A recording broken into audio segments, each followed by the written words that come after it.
Now then, whether he is scaling Everest, being chased by sharks or swimming with crocodiles, there's nothing our next guest won't do. So it's hard to imagine this intrepid adventurer as the shy schoolboy he once was. Here to tell us about conquering his fears, taking on the world, and his very patient wife, it's Ben Fogle.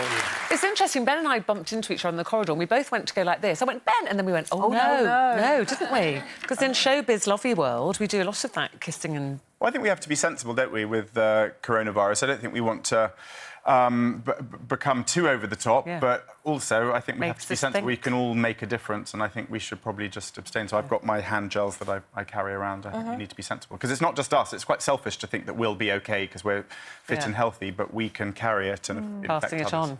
No, well, I just thought it was interesting that we both kind of stopped. Anyway, you're here, not here to talk about coronavirus today, here to talk about your show. So we see you in all your TV shows, a great adventurer, travelling the world, but now you're taking this on the road, or you've already started, haven't you? Tell us about the show.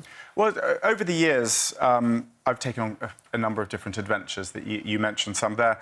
And I think when I became a father, I started thinking about why I've done these things. What was the reason behind doing them? And I wanted to try and make sense of that.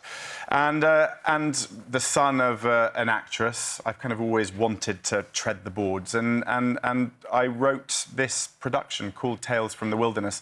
And the idea was to turn it not just into a talk with a series of photographs, but I wanted to make it into a moment, something a bit more theatrical and something that was moving, hopeful. There's a lot of anger in the world, there's a lot of pessimism, there's a lot of negativity, and I wanted to do something that I could take to theatres all around the country. We've been to 80 different, we will have been to 80 different venues. Wow. And I wanted to share my stories with other people and leave people just feeling happy and positive and uplifted, an antidote to other things. I said there in the intro that you describe yourself as a very shy child. So it's interesting seeing you there, standing on a stage, obviously delivering that to hundreds of people. So how is that transition? Well, I've always been very honest. I've always worn my heart on my sleeve, and people are surprised that someone who is in the public eye can be quite shy, but beneath this exterior, I'm bricking it right now. and I've always been very honest with that. And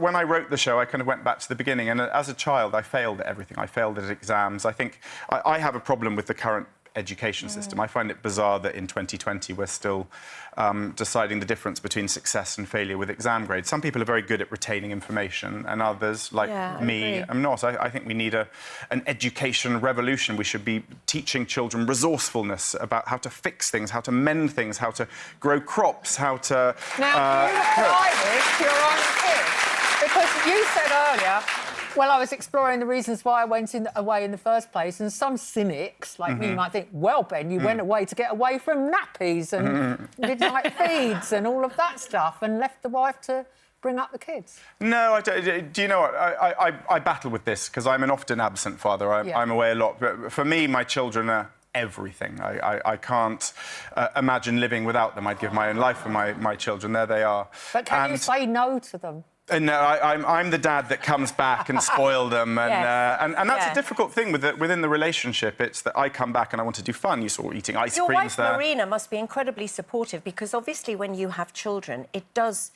you know, it does change the spec of you going away and doing some kind of dangerous sports. I mean, dangerous activities. I mean, if she said, I don't want you to go, would you not go? Of course. So the last big challenge I did was Mount Everest, and that was a family conversation. That wasn't me just saying, I'm going to go and selfishly climb this mountain. And there is selfishness in doing that, leaving your children behind. What's the carrot and the bear? The carrot and the panda are my two children's favourite toys. So they joined me all the way to the summit of Mount Everest. But for me, it's about conversation, isn't it? I think a marriage, a couple, is all about having open conversation. And so many people don't have these conversations, but I've always been very honest, and it's a collaborative decision. You work hard at your marriage, because you say that actually you go for counselling, and it's something that you do with open-mindedness, but it's something that helps you. Can you what do you actually do there? What does it involve? Well, it started, if I'm to be honest, it wasn't my decision to go and see someone. We actually did that through tragedy when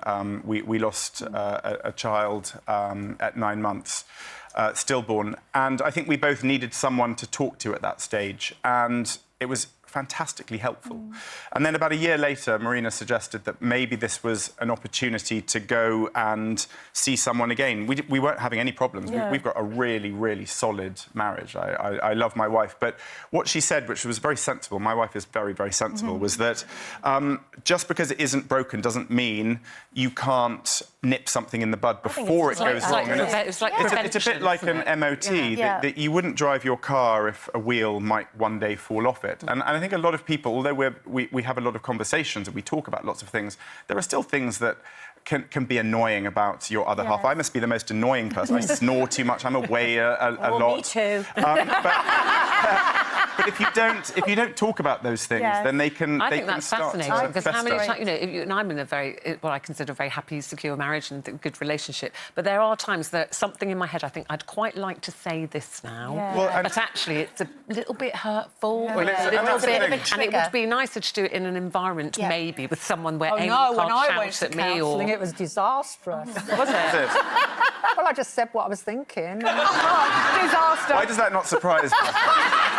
Ben, my new husband just walked out, and I think the counsellor said, "I think you've got your answer." But going back to your question, I think it's about having someone there who can absorb what you're saying. And it doesn't necessarily mean that there's an answer. It doesn't mean one of you is right or one of you is wrong. But it's about getting it out. And too many people hold things back. And if we use this as a part of the bigger picture, there's so many people who are struggling with mental welfare, or mental well-being, and struggling with anxiety and all sorts of other things. If we talked about it a little bit more, I think we'd all be in a better place. Great advice. Great advice. I think a lot of people are in denial as well, aren't they? Well, listen, the show sounds fascinating, and all so many adventures that too many to mention here. But Tales from the Wilderness is travelling around the country now, back on the road until the end of March, and then coming back again in September. Is that right? Exactly. So we tried to reach every single corner of the UK. So we'll be Liverpool, we'll be down in Frome, we'll be all over. Great, lovely. Thank you very much, Ben Fogle, everybody. Thank you so much.